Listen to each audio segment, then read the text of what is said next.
Okay, so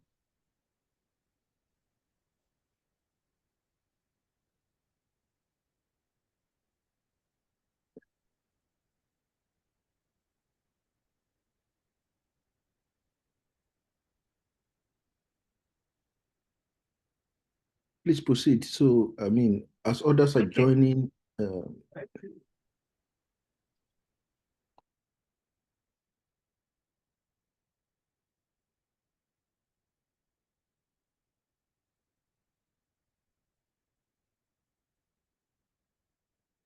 Sorry.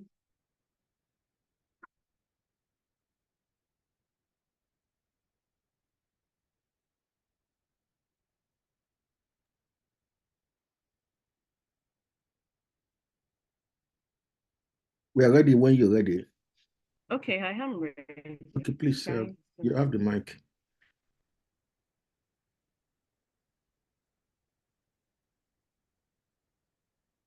trying to, and then,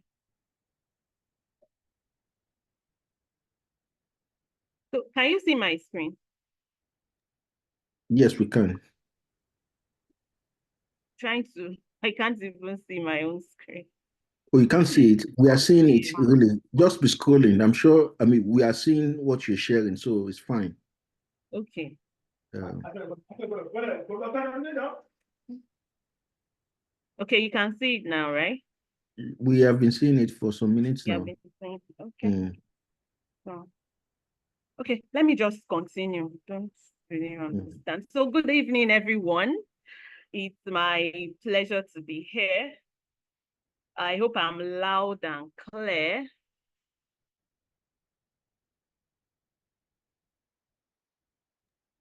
Yes, you are. I believe we can hear you. Oh, I'm having issues with it. Yeah. I'm sorry, please. It's okay. Okay. Right.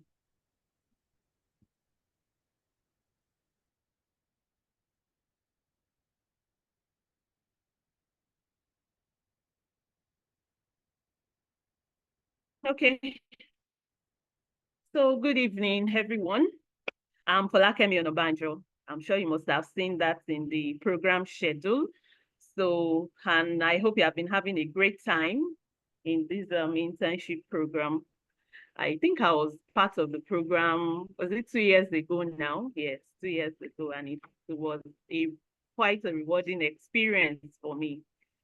All right, Mr. Oladele. All right. So it was quite an interesting it was quite an interesting experience for me. I learned a lot and I'm glad I did. So I hope you are having a great time too on the program. So tonight we'll be looking at LI writing. And when we talk about LI, we're talking about writing for elementary and high school. LI stands for elementary and high school. I seem to be having issues with this sharing of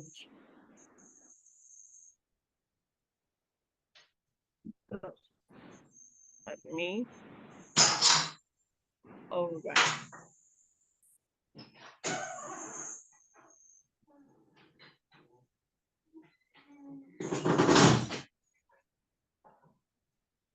Can you hear now?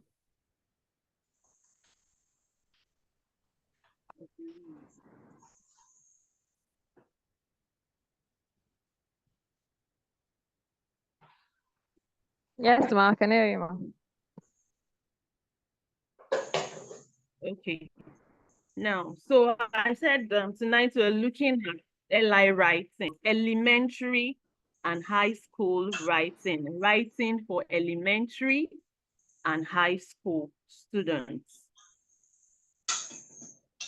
I'm having issues with sharing my slide.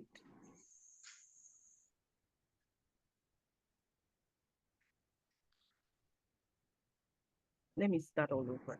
Sorry, please.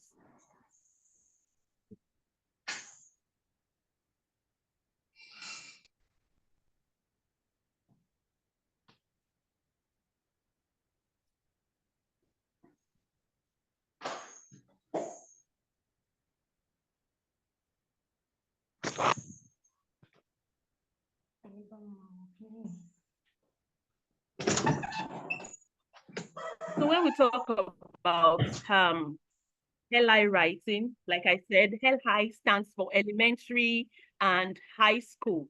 Those are the elementary and high school levels of education. And when we're talking about elementary level, that covers the preschool. That's the nursery, from the playgroup to the nursery classes through primary school. And high school covers the secondary school, both the junior and the senior secondary classes. So tonight we're going to be looking at what it entails to write for this me loud and clear. Please let me know the feedback so that I know I'm not speaking to myself.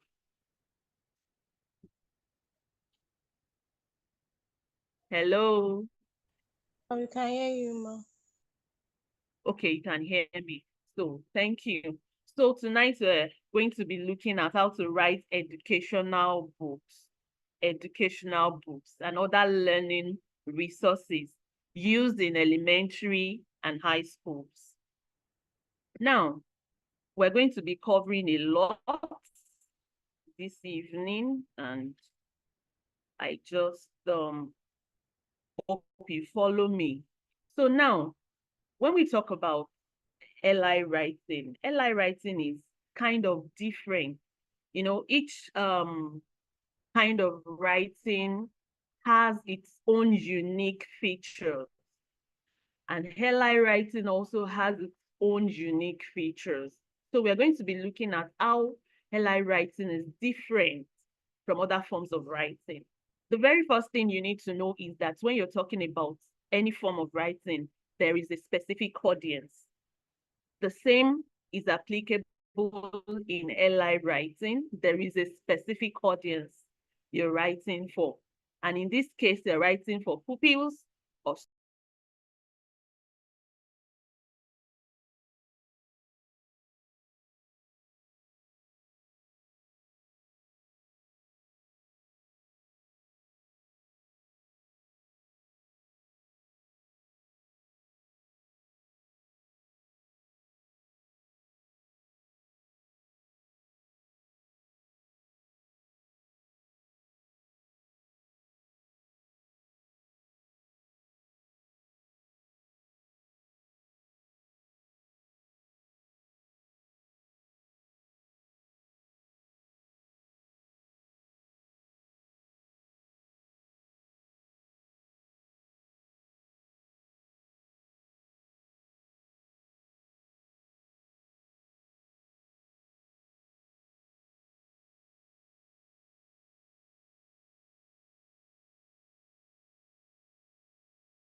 I'm sorry, I'm back now. My network logged me. Sorry, hold on a sec. Hello?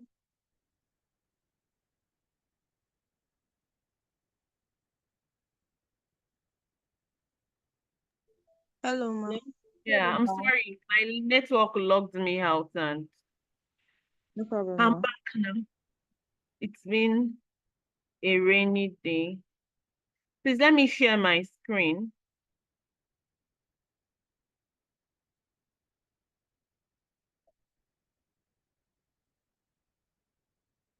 Can you allow me to share my screen, please? You can share your screen, ma. Okay. Host disabled participant screen sharing. That's the message I'm getting. Host disabled participant screen sharing. Can you enable that? I can hear you, ma. I said, can you enable screen sharing? Okay, I think I can share my, yeah. Yes.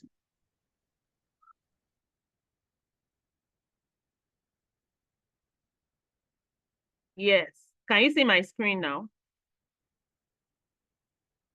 Yes, ma, we can see it. We can see it. Okay. So, like I said earlier, in LI writing, you are writing for a specific audience and to achieve a specific result. Now, the audience in this case are students and pupils.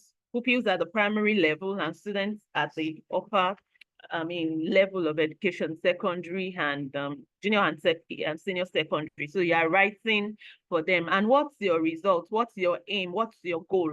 The goal is to impart knowledge and to help users pass their examinations. That's the goal. That's the goal of LI writing.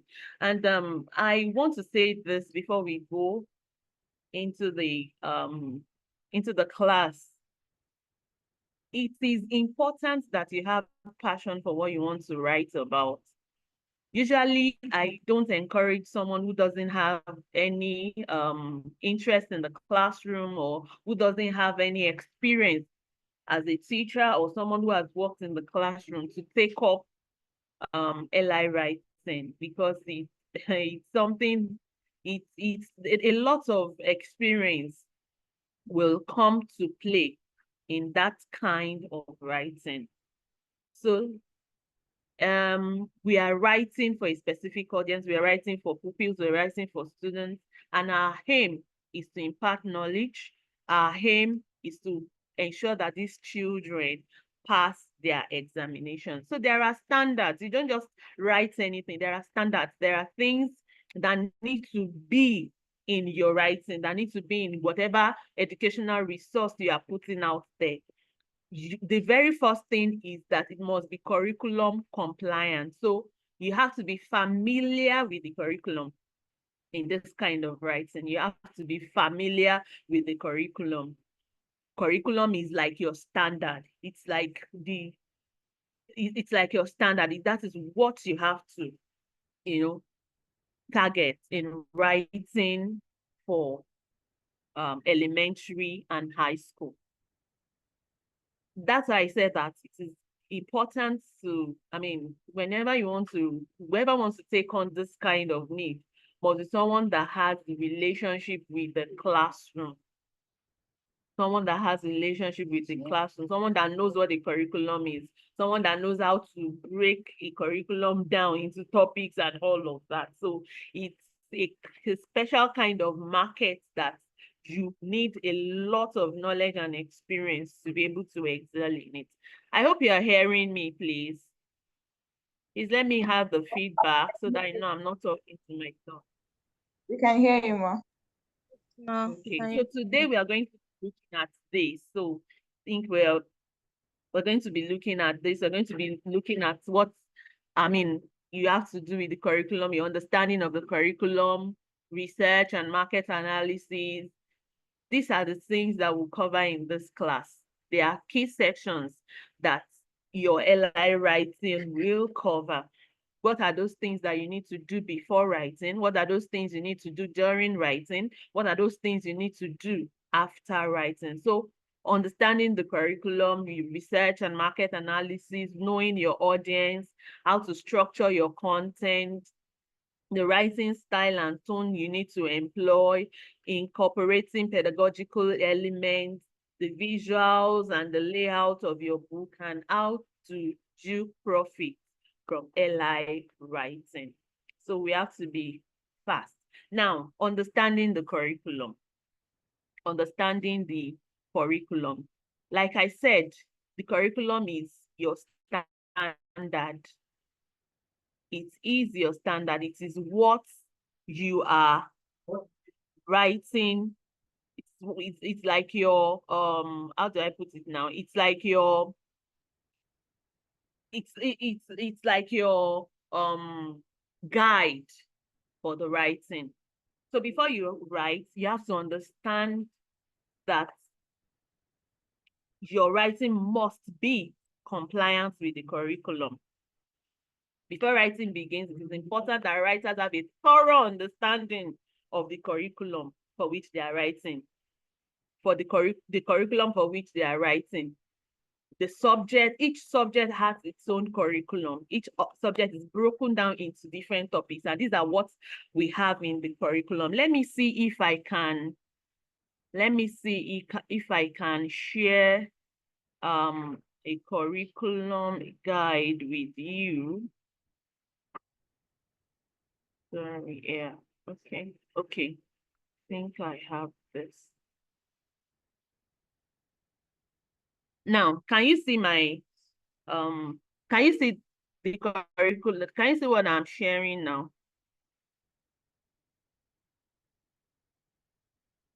Hello? Hello, ma. What we can see is Can you see understanding. what I'm sharing now? Yes, ma. Yes, ma. Understand? Curriculum, yes, ma. That's what you're still saying. I'm trying to show you a sample curriculum. Oh, sorry.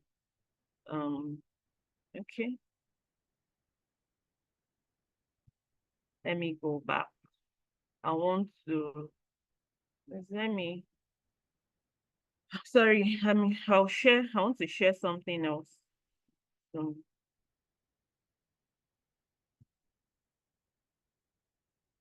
Yes, can you see this now? This is a sample curriculum. I guess you can see this now. Yes, we can see the file part, but the document is not yet opened. The document is not yet open. Okay, let me just, sorry. I don't know.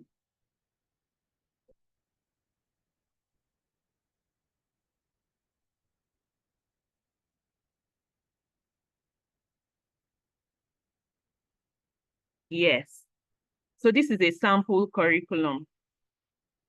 There's a subject taken in primary school. Can you see it now? Religion and national value. Can you see it now? Yes. Yes. So there's a particular topic. I mean, there's a particular subject taken at the primary and secondary school level. Now, the topic, I mean, the subject is religion and national value. It's a combination of, like, I think about 4 subjects are in that subject. We have religious studies for Christian and for Muslims. We have Christian religious studies. We have Islamic studies. We have social studies in that subject. We have civic education, and we have security education in that subject. Now, this is the civic education aspect of that subject. Can you see civic education? That's the theme. There's a sub-theme under it, and this is just a sample curriculum. National consciousness, that's the topic we are treating. So in a book now, maybe there will be a chapter on national consciousness. So the curriculum expects that these are the things that you will treat under that topic. This is the topic. The theme of that particular aspect of the curriculum is national consciousness. So they now expect that under that theme, you will treat places, people, places, and objects to respect. So that will be like a chapter of a book. Are you getting what I'm saying? So that's the topic. The curriculum already gives you a performance objective. These are the objectives that you are set to, that chapter of yours. These are the things they must achieve. At the end of the class, at the end of studying that particular chapter, pupils should be able to define respect. So there will be a sub-heading under your, hello, can you still hear me, please? Yes, ma'am. Yes. Okay, so there will be a subtopic under your places, people, places, and objects to respect. Definition of respect. People to respect. Places to respect. Demonstrate ways of respecting people, places, and things. Those are going to be like the sub topics that you will have under that big heading of places, people, places, and objects to respect. This will be the content of your work, the content of that module, the content of that chapter, meaning of respect, feeling of admiration for. These are just guides. So these are the expectations. The people to respect. Who are the people you have to respect? This is the curriculum for a primary one class. Primary one class. So meaning of respect, this is like the meaning of, this is telling you the meaning of respect. Now, people to respect, traditional leaders, parents, traditional rulers, parents, leaders, etc. Places and things to respect. They have highlighted those there, so you know. So these are going to be the content of that chapter. Now, the activities, can you see the activity, the teacher's activities, the pupils' activities? They are even suggesting teaching and learning resources for you. Now, how do you evaluate what you have in that chapter? At the end of the day, pupils should be able to define the concept of respect. They should be able to mention places or objects that should be respected. They should be able to mention reasons why we respect elders, teachers, and all others. They must be able to demonstrate how to show respect for people, places, and things. I've given you a sample curriculum so that you know what exactly we're talking about. Now, let's move ahead in our class. So I gave you a sample so you have an understanding of what a curriculum looks like. Now let's go back to our class.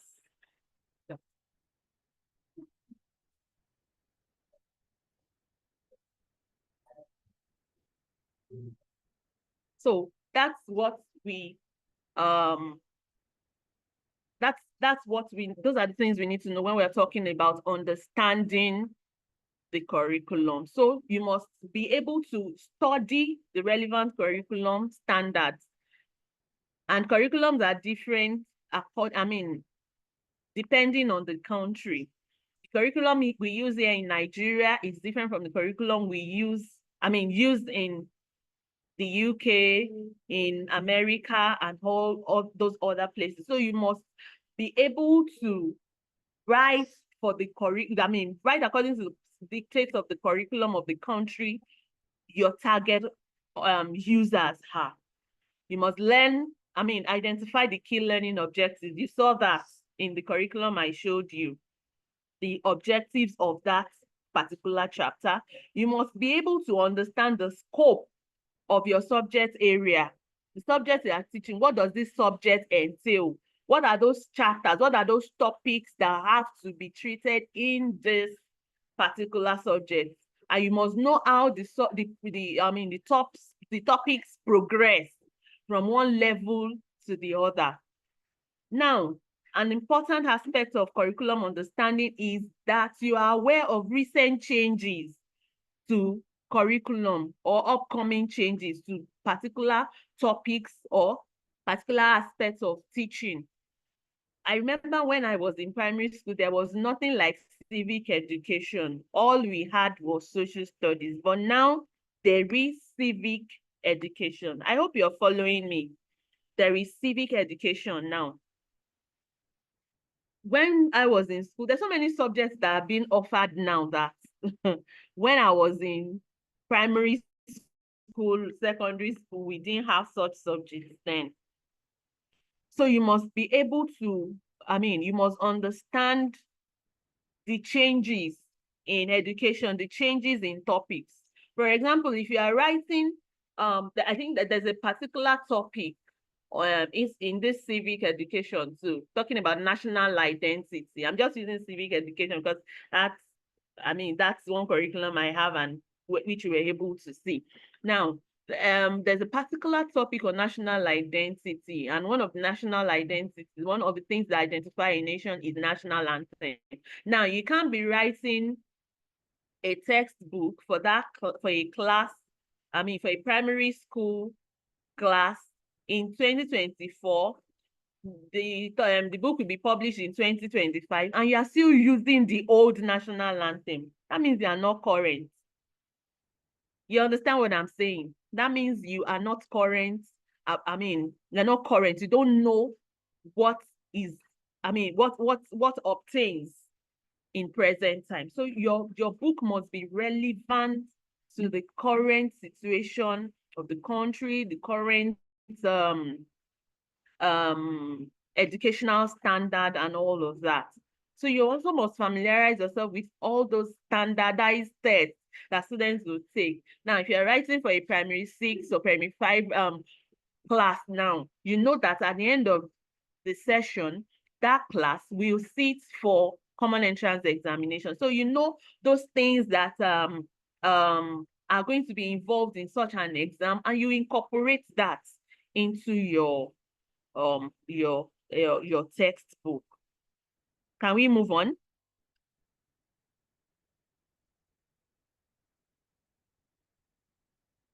Can I move Yes, ma, we on? can. Yeah. Yes, And I ma. hope you are following. So, yes, the number 2 thing we have to do is research and market analysis. This is one thing that we do for every kind of writing, right? We do our research. And in this case, writing LI, we need to do our research. I tell you, there are so many, there are so many textbooks out there. In fact, the educational publishing industry is saturated with a lot. There are so many textbooks. Now, to distinguish yourself, to make your own, write in your own book stand out, you need to put in a lot of work. My school will not change to your new textbook if it is not different, if there is really nothing different between what you have and what I have been using. So the place of research is very, very important. It's a key aspect of writing timeless textbooks. Now, when I say timeless textbooks, I'm sure you want your textbook to be able to stand the test of time. There are so many books that we used when we were in primary school that we still remember some of the lines even up till today. I don't know if I'm talking to people in my generation anyway, but I know that there were books that we used then that they are still very, very relevant today. For example, I think I got an image from the internet. Let me see if I can share that with you. I'm sorry. Let me see if I can. Okay.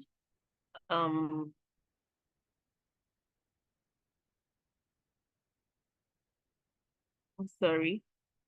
Trying to.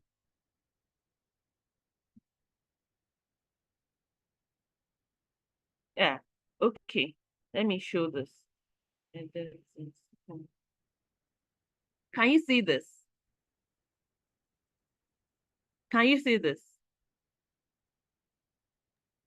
Not Oh, yet, sorry. ma.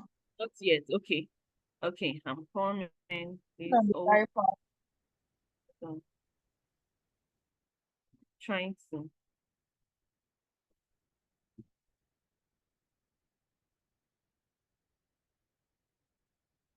I don't know why it's not bringing it up.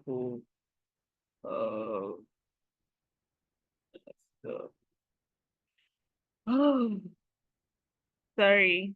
I just wanted to have a rounded.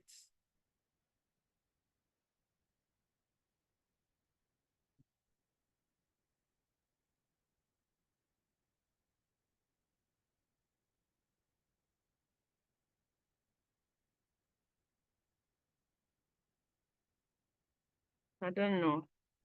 It's, I can't. I seem not to be able to share that. I don't know why.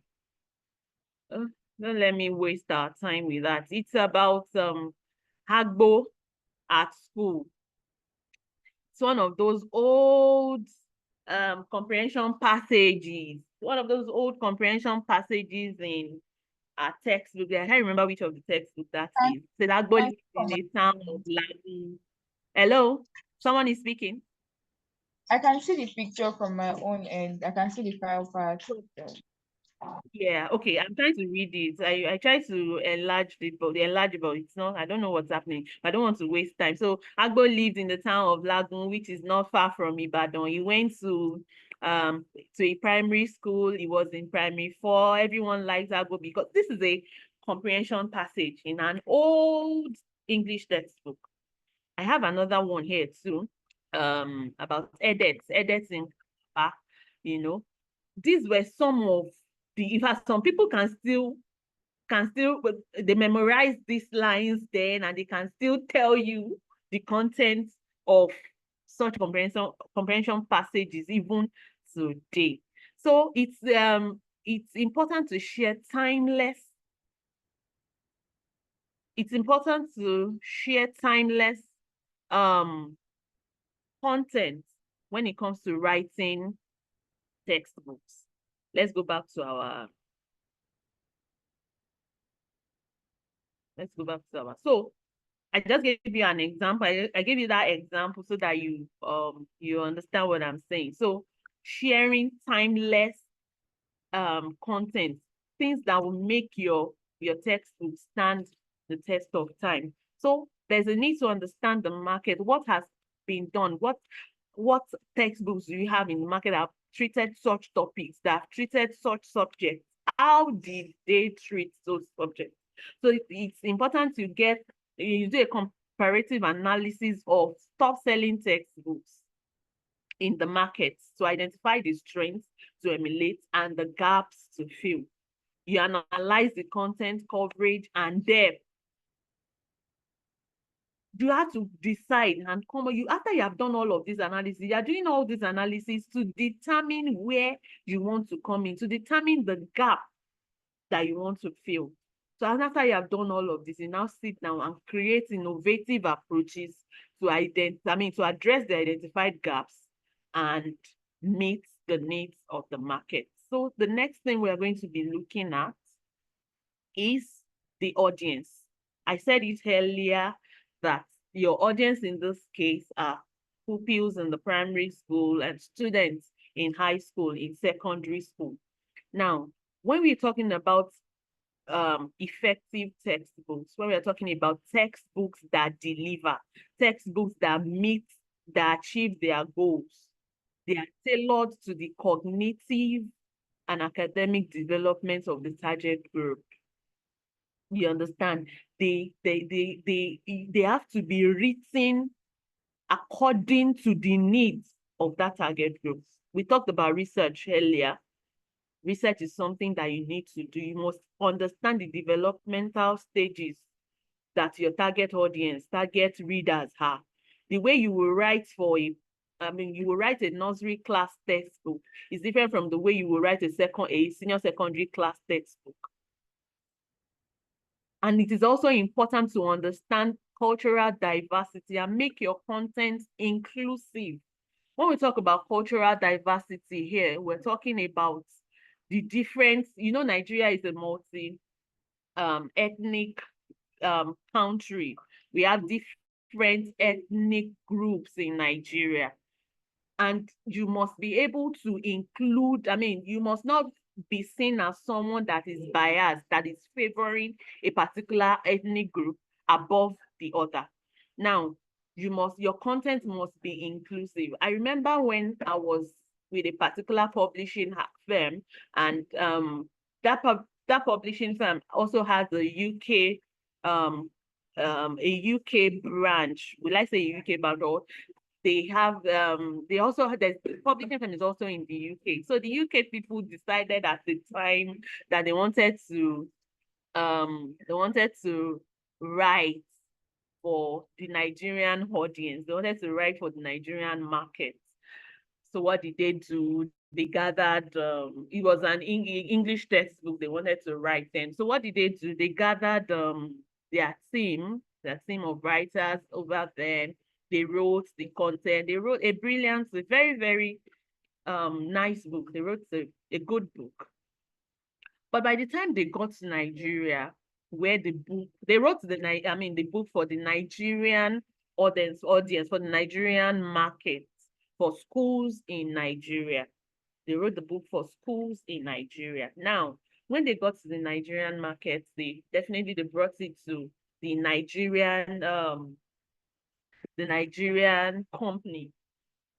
Let's say branch. Now I can't say a branch. They are the base of the company in Nigeria. But by the time he got to our editorial desk, they're like, this book will not fly you. Why? When they started giving examples, they were giving examples of snow, of winter, of things abroad that people in Nigeria are not familiar with. In fact, when they drew their markets, it was something else. So how do we get this book tailored for the Nigerian market?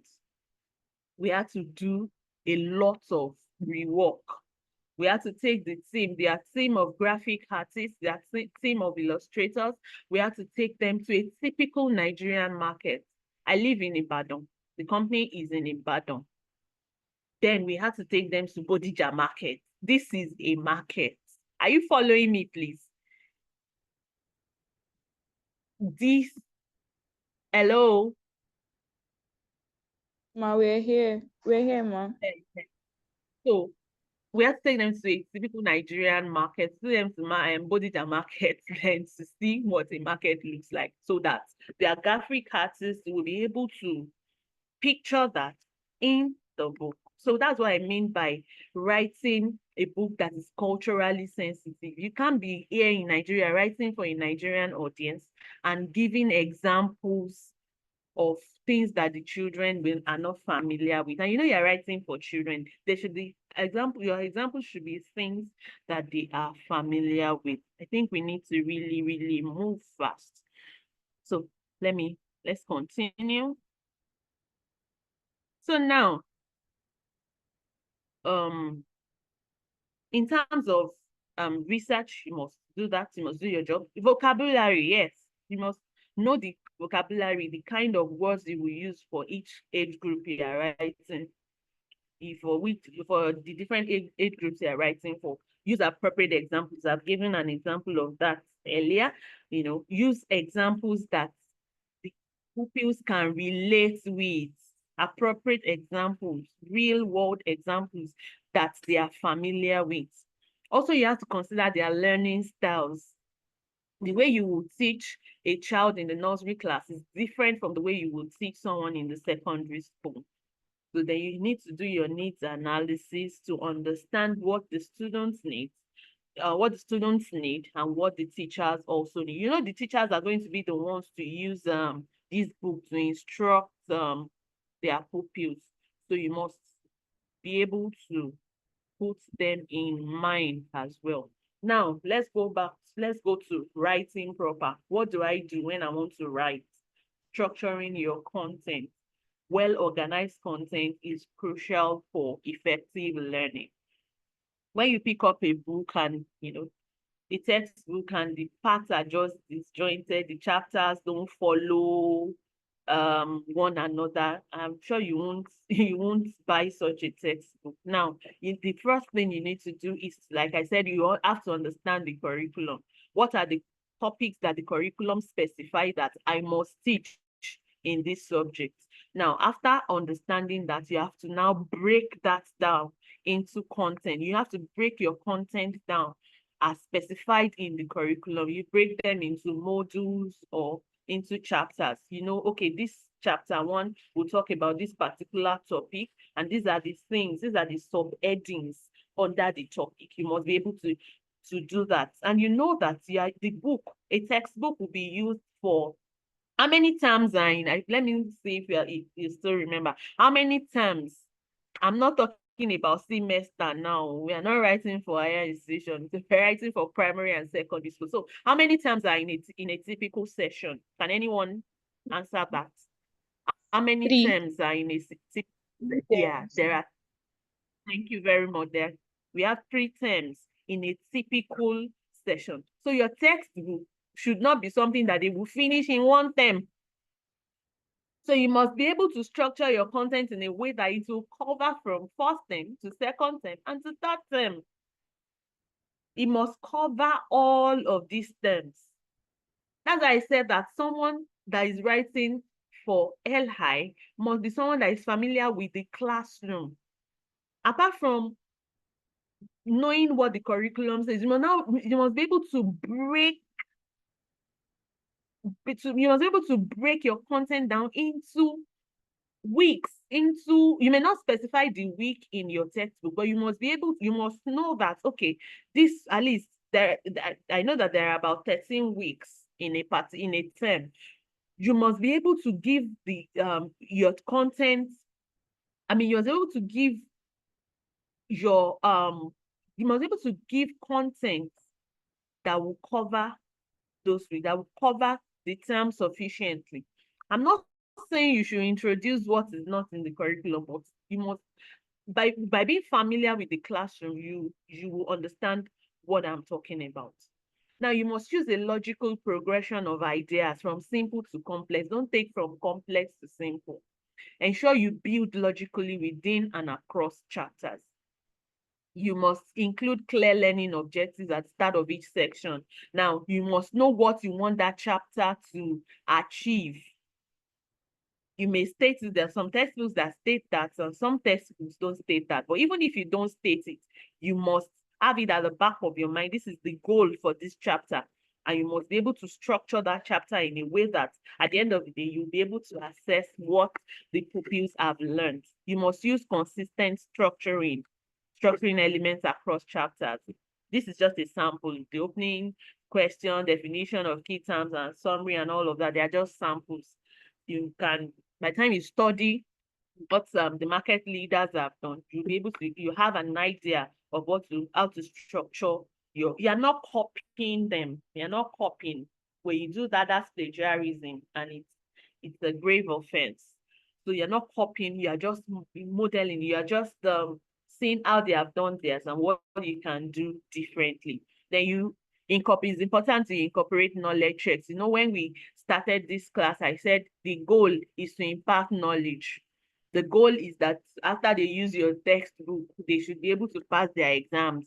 So you should be able to incorporate elements in your book that will test what the pupils have learned. Then you must ensure that there is a balance of text, visuals, and activities. There has to be a balance. You must understand the age group you are writing for. Now, writing a book in the nursery class, most times you use a lot of graphics because children at that level are attracted to a lot of graphics. You need a lot of graphics. You use a little text. So the understanding your target users is very, very important when you are writing. This is just a sample. I gave a sample chapter structure for a primary class textbook. This is not the standard. I'm not saying you have to pattern your textbook writing exactly this way. This is just a sample. Yeah, it may be illegal to show you some of the textbooks, soft copies of the textbooks I have on my system. That's why I can't really show you sample textbook. At least it is a sample structure that you can follow. That with the learning objectives. You don't have to put it there, but you may have some textbooks that you put there. It also helps the teacher in um developing their lesson notes, in delivering that topic to the class. Also, another aspect can be key vocabularies, especially when you are writing for children at the lower primary classes. Then you break your content into subsections. You can add did you know, fun facts. That's when you are writing for primary class. Then class activity, something that will make the children work together as a team. You can include that just to build team spirit in them, just to teach them teamwork. You can include summary, then you can include review questions, and those are just things you can be very dynamic with whatever you put, just to ensure that the goal is to impart knowledge. That's the main thing. The goal is to impart knowledge. Now, your writing style and tone. What should be my writing style? How do I write for the particular age group I'm writing for? These are just guides. You use active voice, you use direct language, avoid using jargon, avoid using complex terminologies. These are textbooks that students should be able to pick up and read themselves. They should not need a guide. You are not writing something that they will now have to bring in an expert to tell them the meaning of what you have put in your textbook. So you must avoid using jargon. You must avoid using complex terminologies.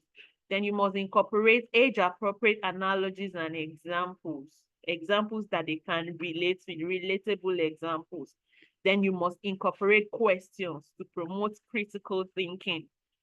What questions can I ask to ensure that these pupils really understand what the chapter is teaching them? Then you vary your sentence length, just something that children your target users can easily pick up and study on their own. They should not need their parents to be able to read and understand a textbook. Yes, the place of parents guiding children when they are reading is there, but it's not like they cannot read, they cannot understand the textbook except their parents are there.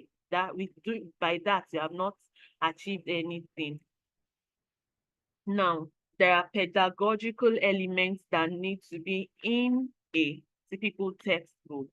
Effective textbooks do more than just present information. They facilitate learning. That's your aim. Like I said, you can see we keep going back to this. We keep going back to the fact that your textbook must achieve its purpose, and that purpose is to facilitate learning, to help your users learn. So you must initially determine what are the outcomes, what are the learning outcomes, what you expect the pupils or students to learn from that particular chapter. Then you must use real world examples or concepts, things that can drive home the points you are making. You must use different methods of assessing learning. You can incorporate different methods. Like I said, you can incorporate classwork that will make the children work together as a team.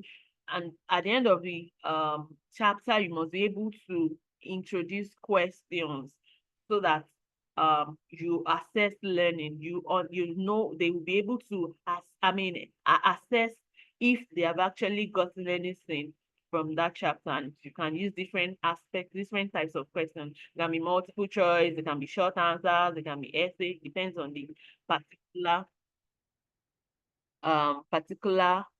class you are dealing with. Now, another important aspect of writing for elementary and high school is the visuals, the design, the layout. Must be something really attractive depending on the age group you are writing for. If you are writing for nursery and primary classes, your book must be colorful, your layout must be easy to navigate, must be, easy to read. I'm saying easy to navigate. Yeah, we also have learning resources that are digital. So if you are doing the digital aspect, the resources they can easily navigate. So you organize your content using chapters and modes. They know that when they open this chapter, they are reading about photosynthesis. They are reading about photosynthesis in this chapter. Not that in the same chapter, they are reading about photosynthesis, they are reading about agricultural tools at the same time. No. So you must structure your chapters or your modules appropriately using headings and sub-headings. Then you must incorporate relevant images, especially when you are writing for nursery and the lower primary classes. Incorporate relevant images, diagrams, infographics, and all of that, just to ensure that they have a visual representation of the concepts that you're teaching. At this point, you may not be able to do all of the work. You may need a graphic designer or an illustrator that will be able to bring your illustration brief. Okay, this page, I want you to give me an illustration of a boy riding a bicycle. So your illustrator must be able to picture that and give you that image, that drawing that will be able to explain the concept you are teaching in that chapter. So you may not be able, you may be a good writer, but you may not be a good designer, you may not be a good illustrator. So you have to employ someone, or seek the service of someone that is good in this aspect so that you can bring your illustration brief to life. I hope you are gaining one or two things. I hope you're gaining, I hope you're learning. Yes, ma'am. Okay, so we are almost rounding off. So this is how do I profit from writing LI books? I'm sure a lot of people want to hear this. How do I turn this passion for writing LI, this particular niche of writing, how do I turn this into profit? Like I said earlier, it is important that you write the subject that you are well versed in. Don't go and write a subject that you don't know. In fact, when it comes to LI writing, I advise that, well, those that should do this kind of writing should be people that are familiar with the classroom environment, or people that have real passion for education, people that can really work with the classroom to know what the classroom expects. You can't just sit in your house and just write anything. You must be able to, you must know the needs of your users. You must be able to write to meet their needs. So it is important that you write educational materials for subjects you are well versed in, subjects that you know very well, subject that you are sure of, subject that you know that there's something unique, something different that you can teach, something, if you have a particular teaching methodology that can get the message across perfectly, you'll be able, that's when you should venture into this kind of writing. you also consider different educational resources, not just, it doesn't have to just textbooks. You can write textbooks, you can write workbooks, you can write teacher's guides, you can write wall charts, you can, produce wall charts, you can produce maps, you can write short stories, you can write activity books, you can also do digital resources. There's so many digital resources, educational resources out there now. You can write novels that can be adopted by various educational bodies.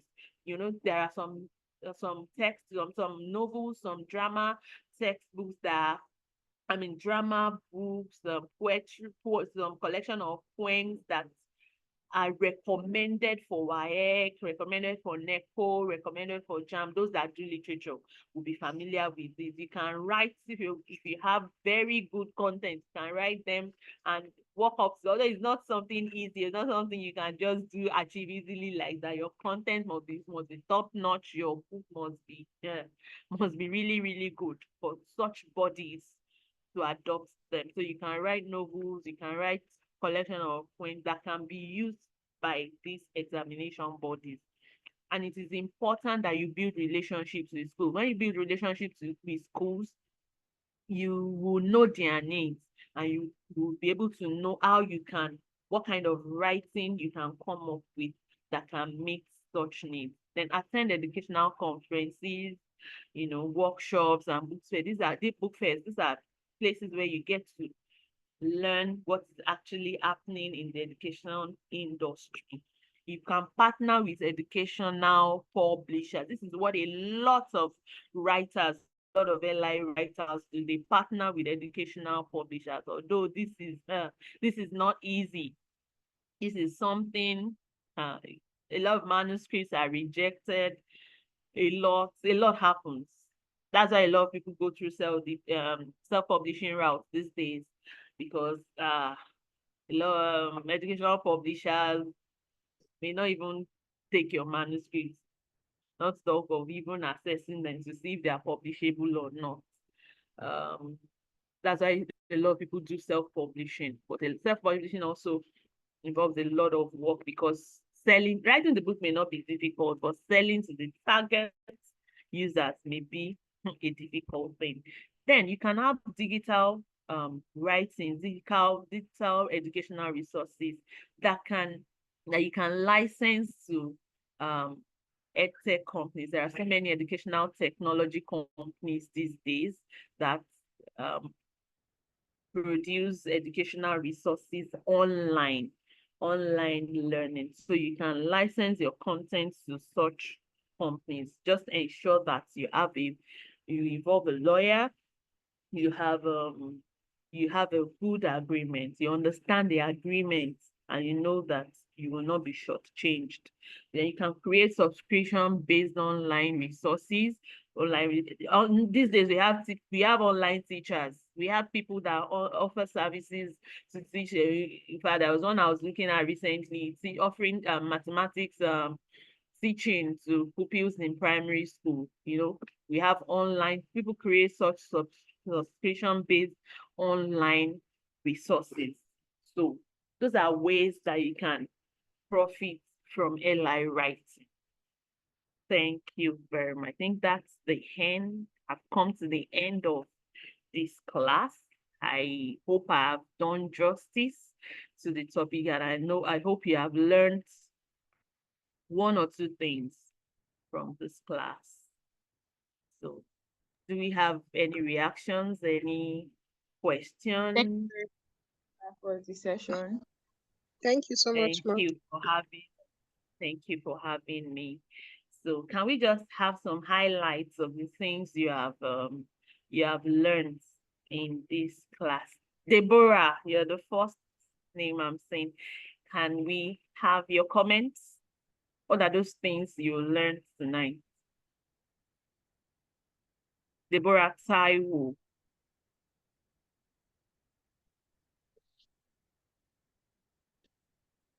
Hello, Deborah. Is she there?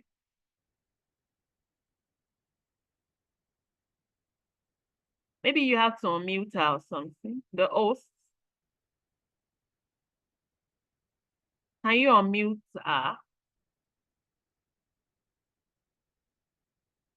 Deborah Taiwo. Okay. Temitope Dada. Hello, Temitope. Yes, ma. Yeah. Can I have your All right. input? Yeah, just give me some Okay. highlights. So one of the highlights for me, through the lesson was I learned that one has to be passionate. Yes.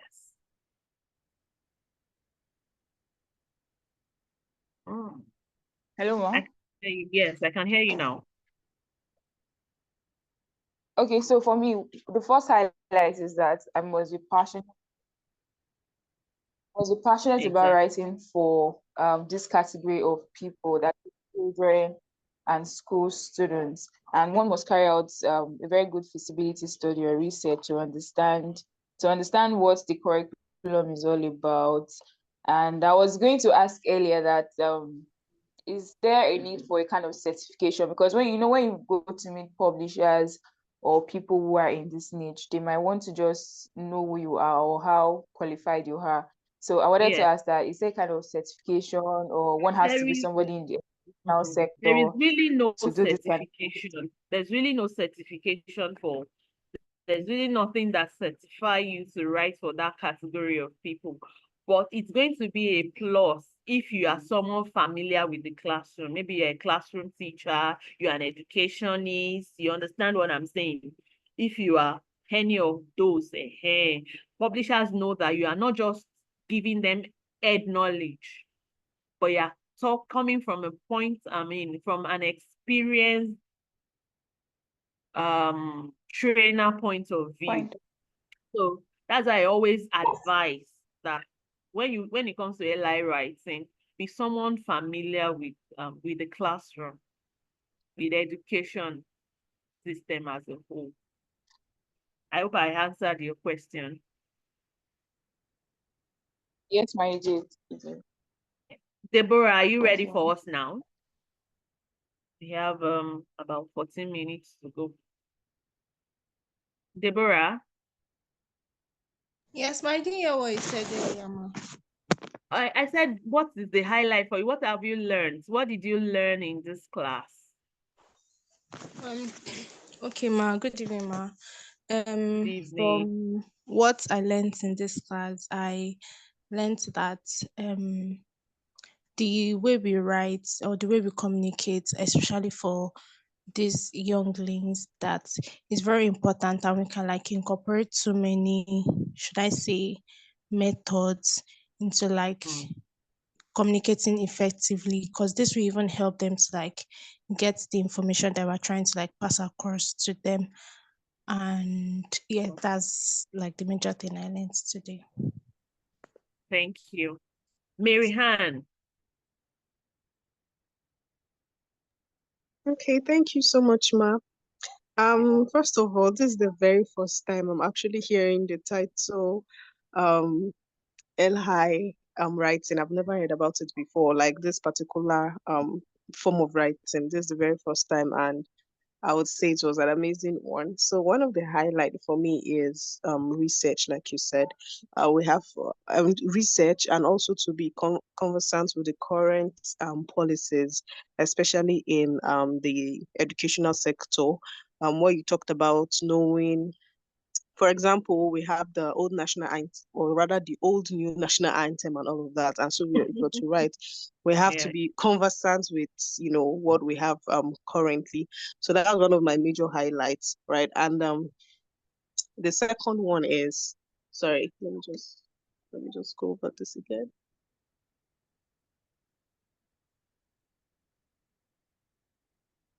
Yeah, and the second one is writing for the entire session, not just writing for a particular term. So if I'm writing a textbook for students in either elementary or high school, I know I'm covering an entire session, and it is even possible to go for the entire, what would I call it? What's that thing called? Well, I said the entire educational like term, like SS1, SS2, SS3, right? Yeah, people do that as well. Yeah, okay. So that's the two major highlights for me. Thank you very much, Marianne. Thank you, everyone.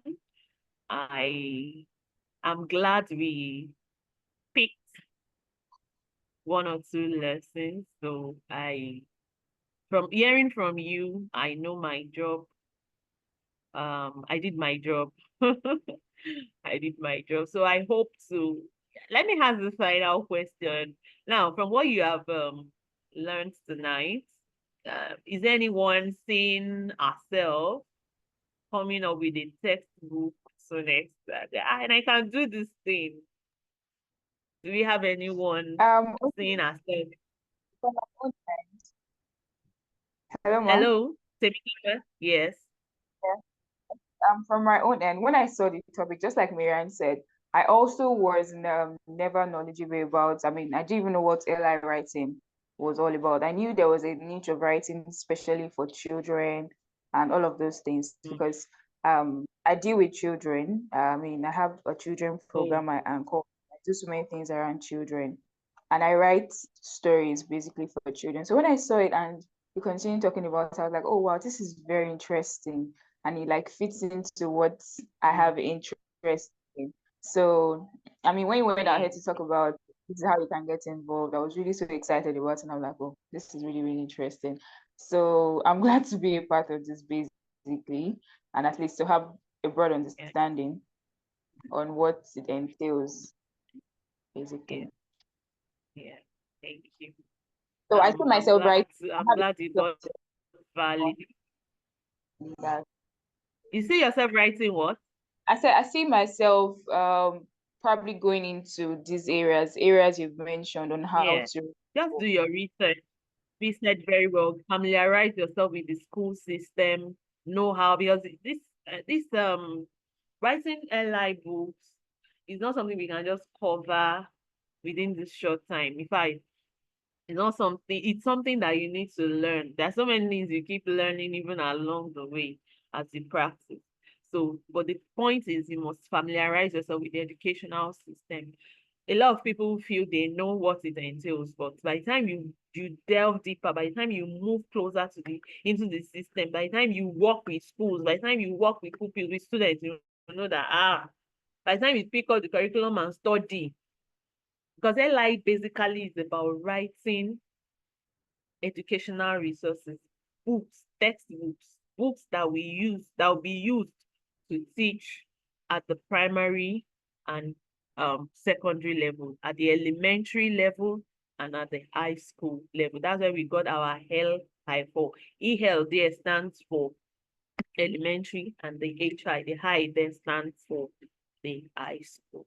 So thank you very much for having me. I'm glad you got value from this session, and I hope to read your textbooks and other educational resources that you decide to come up with. So thank you very much, and have a Thank you good so much, Ma. night rest. Thank You're you. Thank welcome. you very much, Ma. Thank you, thank you, thank you, thank you. Good night, everyone. Good night, Ma. Night, And ma. bye. Everybody. Bye.